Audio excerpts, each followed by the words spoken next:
बहू जल्दी जल्दी काम निपटा ले, मेहमान कभी भी आ जाएंगे। हाँ हाँ माँ जी, मैं अपनी तरफ से काम निपटाने में लगी हुई हूँ। मेहमानों के आने के बाद उनको भी तो देखना पड़ेगा ना। तुझे पता है मेरी बहन कलावती मुझसे कई सालों बाद मिल रही है, लेकिन इस बार मेरी बहन, जीजा जी और उसका इंजीनियर बेटा भी घर आ रहे हैं। वैसे माँ, मासी को आपको कहना चाहिए कि इंजीनियरिंग की डिग्री अब रद्दी हो चुकी है। ये सब बातें तू दीदी के सामने मत बोल देना, उन्हें बुरा लगेगा। तेरी आदत नहीं गई है अभी तक मजाक बनाने वाली। अजी ऐसे क्यों बोल रहे हैं आप? माँ जी ठीक कह रही हैं। आप ऐसे अगर उनका मजाक बनाएंगे तो उन्हें बुरा लगेगा। दादी, दादी कौन आ रहा है जिनकी इतनी बातें हो रही हैं? तेरी बड़ी दादी आ रही है, वो तो मुझसे भी ज्यादा अच्छी है। तुझे ढेर सारी चीजें खिलाने वाली है। क्या सच में वो दादी मुझे बहुत सारी चीज खिलाएंगी? हाँ, तभी जब तुम अपनी पढ़ाई पूरी करोगे। घर में सभी खुश थे। मेहमानों के आने की तैयारी चल रही थी। अब कुछ देर बाद ही शोभना की बड़ी बहन कलावती, अशोक और विनय आते हैं। अरे शोभना, तू तो एकदम ही बदल गई है। दीदी आप भी तो बदल गई हैं। इतने सालों बाद मिल रहे हैं हम। और जीजा जी तो बूढ़े हो गए। टेंशन से सारे बाल उड़ गए हैं उनके सर के। और विनय भाई कैसा है? सुना इंजीनियरिंग की डिग्री ली है तूने। इंजीनियरिंग की डिग्री का कोई फायदा नहीं भैया। माँ की जिद पर मैंने इंजीनियरिंग तो कर ली, लेकिन कोई फायदा नहीं। अब वही कॉर्पोरेट मजदूरी कर रहा हूँ। सबका यही हाल है। चल तुझे घुमाकर लेकर आता हूँ। अभी किसी को कहीं जाने की जरूरत नहीं है। घर आए मेहमान थोड़ा आराम करेंगे, उसके बाद कहीं घूमने जाएंगे। खाना पीना भी तो खाने दे उन्हें, नालायक। एक बेटे का बाप हो गया है, लेकिन अकल इसके अंदर बिल्कुल नहीं है।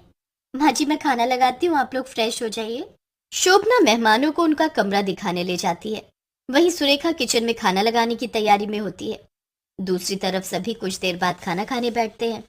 खाने में नॉनवेज बना होता है और अशोक नॉनवेज की हड्डियों को भी ऐसे खा रहा था जैसे उसने कभी नॉनवेज ही नहीं खाया हो।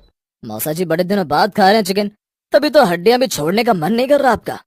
चुप कर नालायक, कैसी बातें करता है। अरे इन्हें तो नॉनवेज खाने की इतनी आदत है कि नॉनवेज देखकर इनसे रुका ही नहीं जाता। अरे ये तो कुछ भी नहीं पिताजी, तो एक बार बकरे का सर ऐसे खा रहे थे जैसे इन पर कोई भूत आ गया हो। तेरा बेटा भी मेरे बेटे की तरह कम दिमाग का लगता है। देख रहे हो ना भाभी जी, मेरी कैसे इंसल्ट हो रही है। क्या भैया आपको कम दिमाग के लगते हैं? नहीं नहीं, वो तो पूरे घर में सबसे समझदार है। मेहमानों के आने से घर में चहल पहल थी। सब खुश थे और सबसे ज्यादा अगर कोई खुश था तो वो थी शोभना, क्योंकि बहुत समय बाद शोभना अपनी बहन और जीजाजी से मिल रही थी। सब कुछ अच्छा चल रहा था। ऐसे ही मेहमानों को आए हुए कई दिन बीत जाते हैं। एक रोज शोभना छत पर बैठी होती है। दीपक, चंदन और अशोक बाहर पार्क में घूमने गए होते हैं। सुरेखा भी पड़ोस की औरतों के साथ बाजार गई होती है। अरे कलावती दीदी, रमेश भाई के बच्चे तो इतने बिगड़ गए हैं कि सुना है अपने पिता की एक नहीं सुनते। हाँ हाँ, मैंने भी सुना है वो अपने बाप की नहीं सुनते, तो हमारी क्या सुनेंगे। मैं भी आई थी एक रोज समझाकर। दोनों बहनें बातें करते हुए छत पर घूम रही होती हैं। तभी कलावती छत से नीचे झांककर अपनी बहन शोभना से कहती है, यहाँ से कुछ अजीब सी बदबू आ रही है, जैसे कोई जानवर मर गया हो। शोभना कलावती के कहने पर जैसे ही छत से झांकने लगती है, वैसे ही शोभना के कानों के पीछे से एक डरावनी आवाज आती है। तेरी मौत तो मेरे हाथों ही लिखी थी। अब मरने के लिए तैयार हो जा। शोभना जब पीछे मुड़कर देखती है तो उसके पैरों तले जमीन खिसक जाती है, क्योंकि कलावती चुड़ैल के रूप में बदल चुकी थी। उसके डरावने लंबे दांत, खुले हुए बाल देखकर शोभना डर चुकी थी। और जैसे ही शोभना पलटती है, वो शोभना के दोनों पैर पकड़कर उसे छत से गिरा देती है। तभी सुरेखा का घर में कदम रखना होता है। माँ जी क्या हुआ आपको? आप छत से कैसे गिरी माँ जी? कुछ तो बोलिए। नहीं माँ जी, आप आंखें बंद नहीं कर सकती। माँ जी उठिए, कुछ तो बोलिए। हंसता खेलता परिवार क्षण भर में गम के माहौल में ढल चुका था और हर किसी को हैरानी हो रही थी कि शोभना ने छत से कूदकर जान क्यों दी। ये सब तुम दोनों की वजह से हुआ है। मेरी मासूम सी बहन को इतनी भी क्या टेंशन थी जो उसने खुदकुशी कर ली। माँ को कोई टेंशन नहीं थी। मैंने माँ को कभी कोई दुख नहीं दिया, और माँ खुदकुशी नहीं कर सकती। आप लोग समझने की कोशिश कीजिए। जरूर माँ का पैर फिसल गया होगा और वो गिर गई होगी। बेटा तू हमारा मुंह बंद करवा सकता है, लेकिन गांव, समाज, रिश्तेदार, उनको कैसे समझाएगा कि शोभना ने खुदकुशी नहीं की है? बिल्कुल सही कह रहे हैं माँ बाप आप। और लोगों को कैसे समझाएंगे? हमें तो चुप कर सकते हैं आप। मैं मान ही नहीं सकती कि माँ जी ने आत्महत्या की है। मुझे कुछ भी समझ नहीं आ रहा कि अचानक ये सब क्या हो गया। इस बात को भी अब 15-20 दिन बीत चुके थे। दीपक और सुरेखा काफी परेशान थे।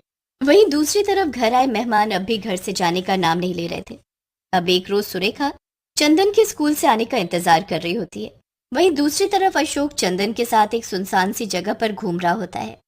तुम्हें ये सारे बिस्कुट चॉकलेट बहुत पसंद है ना? खा लो बेटा, फिर हम घर चलेंगे। बड़े दादू, आप बहुत अच्छे हैं, आपने मुझे कितनी सारी टॉफी चॉकलेट दिलाई। चलो, इसे तुम आराम से खाते रहो। सुरेखा और दीपक चंदन के गुम हो जाने की रिपोर्ट पुलिस में करवाते हैं। इधर अशोक भी अकेले घर आता है। पापा, चंदन कहीं मिल नहीं रहा, न जाने कहाँ चला गया। आखिर इस घर में हो क्या रहा है? पहले शोभना और अब चंदन। मैंने पुलिस कंप्लेंट करवाई है। मेरे बेटे को कुछ नहीं हुआ होगा। अब मेरे बेटे का नाम माँ जी के साथ मत जोड़िए, वो ठीक ठाक है जहाँ भी है। अब इस बात को 3-4 दिन बीत जाते हैं। चंदन का कहीं भी पता नहीं चलता। दीपक और सुलेखा बहुत परेशान थे। वहीं कलावती, अशोक और विपुल को इस बात से कोई फर्क नहीं पड़ रहा था। लेकिन करीब 1 सप्ताह बाद दीपक ऑफिस जाता है। वहीं दूसरी तरफ सुरेखा घर में अकेली थी। तभी किचन में विनय का जाना होता है। भाभी, आज आप बड़ी सुंदर लग रही हैं, बिल्कुल इस चाकू की धार की तरह। दूर रहिए। और ये क्या मजाक है? भाभी, देवर का मजाक तो चलता है ना। वैसे आज आप इतनी सुंदर लग रही हैं, उतनी सुंदर मरने के बाद भी लगेंगी क्या? क्या मतलब है कि मरने के बाद सुंदर लगूंगी? मतलब मैं क्या रखा है मेरी प्यारी भाभी। इतना कहने के बाद विनय भूत के रूप में आता है और सुरेखा के पेट पर चाकू से कई वार कर देता है। सुरेखा वहीं उसी वक्त दम तोड़ देती है। अब देर शाम जब दीपक घर आता है तो वो घर के बाहर भीड़ देखकर हैरान होता है। ये सब क्या है? सुरेखा को क्या हुआ? सुरेखा, उठो। नहीं, तुम मुझे छोड़कर नहीं जा सकती। सुरेखा। बेटा, घर में 2 चोर घुस आए थे। उन्होंने हम तीनों को बंधक बना लिया और बहू ने जब उनका विरोध किया तो उन्होंने उसे मौत के घाट उतार दिया। नहीं, ऐसा नहीं हो सकता। कह दो कि ये सब झूठ है। संभालिए भैया अपने आप को, होनी को कौन टाल सकता है? दीपक पूरी तरह सदमे में चला जाता है। एक के बाद एक उसका पूरा परिवार खत्म हो चुका था। अब एक रोज दीपक देर रात सोया होता है, तभी उसके कानों में आवाज आती है, हमें बचाओ, हमें बचाओ, ये लोग अच्छे नहीं हैं। ये आवाज सुनकर दीपक उठता है तो वो अपने आसपास अपनी पत्नी, माँ और बेटे को महसूस करता है, लेकिन जैसे तैसे वो सो जाता है। अब अगली सुबह दीपक उठकर सबसे पहले मुकेश से मिलने जाता है और उसे सारी बातें बताता है। तूने मुझे अपनी माँ के जाने की बात भी बताई थी, अपने बेटे के गुम होने की बात भी बताई, अब भाभी का अचानक क्यों जाना? मुझे ये सब ठीक नहीं लग रहा। मैं बिल्कुल अकेला पड़ गया हूँ। मैं भी अब जीना नहीं चाहता। मैं भी अपने परिवार के पास जाना चाहता हूँ। कल रात वो मुझे कुछ कहने की कोशिश कर रहे थे। बेवकूफी मत कर। मैं बहुत ही पहुंचे हुए सिद्ध पुरुष बाबा को जानता हूँ, जिन्होंने सालों की तपस्या से सिद्धि और शक्तियों को प्राप्त किया है। वो तेरी मदद जरूर कर सकते हैं। मुकेश और दीपक अब उस सिद्ध पुरुष बाबा के पास पहुंचते हैं, जिन्होंने सालों तपस्या करके तिलिस्मी और पावन शक्तियां प्राप्त की थी, और वो सारी बातें सुनते हैं। घोर अनर्थ बच्चा, तेरे घर में जो मेहमान रह रहे हैं वो कोई साधारण इंसान नहीं बल्कि शक्तिशाली भूतों का साया है, और इन्होंने ही तेरी पत्नी, माँ और बच्चे को मारा है। लेकिन घबराने की कोई बात नहीं है। ये गंगा जल लेकर जा, इसे तो पूरे घर में छिड़क कर इस तिलस्मी बात से उन तीनों पापियों का अंत कर दे। आपका बहुत बहुत शुक्रिया बाबा। मैं अभी जाकर उन्हें और उनकी बुरी शक्तियों को नष्ट करता हूँ। और ध्यान रहे, इस तिलस्मी बाढ़ से उनका अंत होते ही तुझे तेरा परिवार भी मिल जाएगा। दीपक और मुकेश बिना समय गवाए घर पहुंचते हैं और पूरे घर में गंगा जल छिड़कते हैं।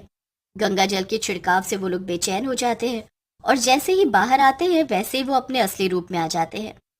दीपक अब तीनों के सामने बाण साधे हुए खड़ा था।